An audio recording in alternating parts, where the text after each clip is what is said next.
Welcome to the Mindful Materialist Monday Musings. So today I was riding my bike outside, and on the path that I ride, which is by a creek, there are certain spots where when it is rainy or damp outside, the snails come out. And I was riding pretty early, like 7:30, so there weren't a ton of people out. And I kept thinking, I don't want to hit the snail. I don't want to hit the snail. I don't want to hit the snail. But every time I see the snail, my brain automatically turns my bike toward the snail. And so then I'd veer off at the last minute and hope my back tire didn't hit it.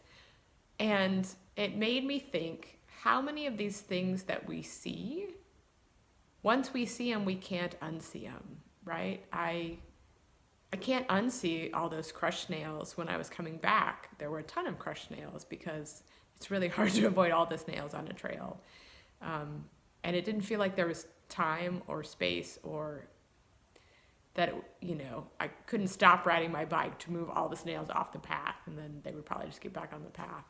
And so I had to accept that snails were just going to be killed because I want to ride a bike. And for some people, that's not a big deal.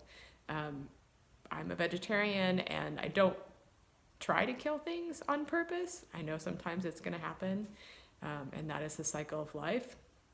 But how many of those things that we see totally change our mindset and the way we think about things? What is it that you're seeing now or in the past year that has changed how you look at the world or look at your children?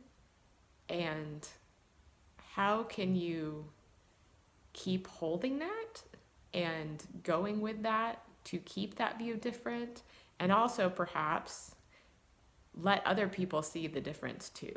Sometimes we're ready to see things a certain way, and sometimes we aren't, and so it's just time that happens. But that's my question for today, is how can you hold your view of what's happening and not lose sight of that, even if it feels uncomfortable or hard. Happy Monday.